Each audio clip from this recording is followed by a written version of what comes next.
সাইকেলের টুংটাং শব্দ তুলে নিভৃত গ্রামের মেঠোপথে দল বেঁধে সাদা পোশাকে ছুটে চলছে একদল কিশোরী। চারপাশে সবুজ, আর সেই পথ ধরে সারি সারি সাইকেল, কারো হাতে বই, কারো কাঁধে ব্যাগ। তাদের গন্তব্য একটাই, শিক্ষা।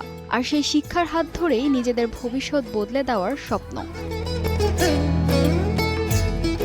কিশোরগঞ্জের পাকুন্দিয়া উপজেলার চরটৈকি গ্রামের এই মেয়েদের এখন সবাই চেনে সাইকেল বালিকা নামে। প্রতিদিন সকাল হলেই চেনা দৃশ্য। গ্রামের মেঠো পথ ধরে একে একে বেরিয়ে আসে কিশোরীরা। কয়েক কিলোমিটার পথ পাড়ি দিয়ে সাইকেল চালিয়ে তারা ছুটে যায় চরটেকি গার্লস স্কুল অ্যান্ড কলেজে।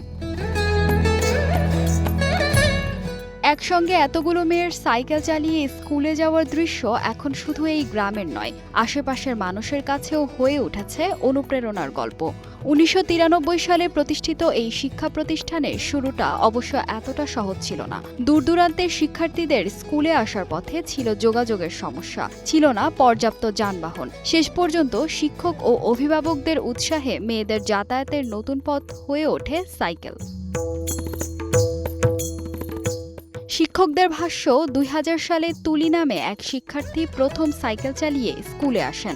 এরপর ধীরে ধীরে অন্য শিক্ষার্থীরাও উৎসাহিত হন। একসময় সাইকেল হয়ে ওঠে এই মেয়েদের প্রতিদিনের যাতায়াতের সঙ্গী। এখন প্রতিদিন ৪ শতাধিক ছাত্রী সাইকেল চালিয়ে স্কুলে আসে। আশপাশের ১০ থেকে ১২টি গ্রামের মেয়েদের অনেকেই এই প্রতিষ্ঠানে পড়াশোনা করছে।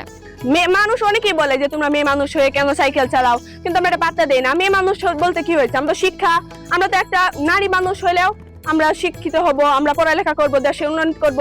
সেই জন্য মানুষ যাই বলুক, আমরা যখন বড় কিছু হবো তখন মানুষ এটা বলবে যে না, মেয়েরাও পারে, মেয়েরাও সব পারে। তাই জন্য আমরা সাইকেল চালিয়ে মানুষের কথা আমরা কানে দিই না। আমরা মা বাবা আমাদের উৎসাহ দেয় যে তোমরা পড়ো, বড় কিছু হও। আমি ক্লাস ৬ষ্ঠ শ্রেণী থেকে সাইকেল চালায়া স্কুলে আসি। আর এই স্কুলের সাইকেল চালানো আসাটা স্যাররা ম্যাডামরা উৎসাহিত করে এবং প্রতিবেশীরা অনেকেই আমাকে উৎসাহ দেয়। আর ফ্যামিলির সবাই আমাকে এই জিনিসটা অনেক উৎসাহিত করছে, সাইকেল চালায়া স্কুলে আসাটা। আমরা সবাই সাইকেল চালাই স্কুলে আসি প্রতিদিন। সাইকেল চালায় আসার পথে আমরা তো অনেক দূর থেকে আসি, আবার অনেক দূর থেকে আমরা স্কুলে আসি। অনেক ছেলেরা অনেক রকমের কথাবার্তা বলে, কিন্তু আমরা ওইগুলো শুনি না। আমি প্রতিদিন স্কুলে আসি। আমাদের বাড়ির স্কুল থেকে প্রায় ৪ কিলোমিটারের মতন দূর। তাই আমাদের স্টুডেন্টরা আমার স্কুলের সব স্টুডেন্টের বাড়ি অনেক দূর দূর থেকে আসে, সবাই সাইকেল নিয়ে আসে প্রতিদিন। রাস্তাঘাট বৃষ্টির সময় আমাদের স্কুলের রাস্তা এত উন্নত না, যার কারণে একটু হালকা সাধারণ বৃষ্টি হইলেই অনেক কাদা হয়ে যায় রাস্তাতে, আমরা সাইকেল নিয়ে আসতে পারি না। এক সাহসী তুলি থেকে শত শত মেয়ের সাইকেল বালিকা হয়ে ওঠার গল্পটা এতটাও সহজ ছিল না। ছিল লোকলজ্জা, ছিল মানুষের নানা কথা, কিন্তু সময়ের সঙ্গে বদলেছে সেই মানসিকতা। এখন সাইকেলের প্যাডেলে পা রেখেই নিজেদের স্বপ্নের দিকে এগিয়ে যাচ্ছে তারা। মেয়েদেরকে আমরা এভাবেই বুঝাইছি যে আমরা যখন গাড়ি দিয়ে অন্য ট্রান্সপোর্ট দিয়ে আসি, তখন তো একসাথে অনেকেই বসে আসি এবং যেটা হয় যে একটা দীর্ঘ সময় অপেক্ষা করতে হয়, গাড়ি ভরবে তারপরে ছাড়বে। তো মেয়েরা এখন নিজস্ব সাইকেল দিয়ে যদি আসে তাহলে তারা এই বিড়ম্বনাটায় পড়ে না এবং স্বাধীন। এখানে কারো সাথে তাদের কথা বলতে হয় না, নিজস্ব স্বাধীন মতো। এবং অভিভাবকরাও উদ্বুদ্ধ যে আমার মেয়েটা নিরাপদে যাবে।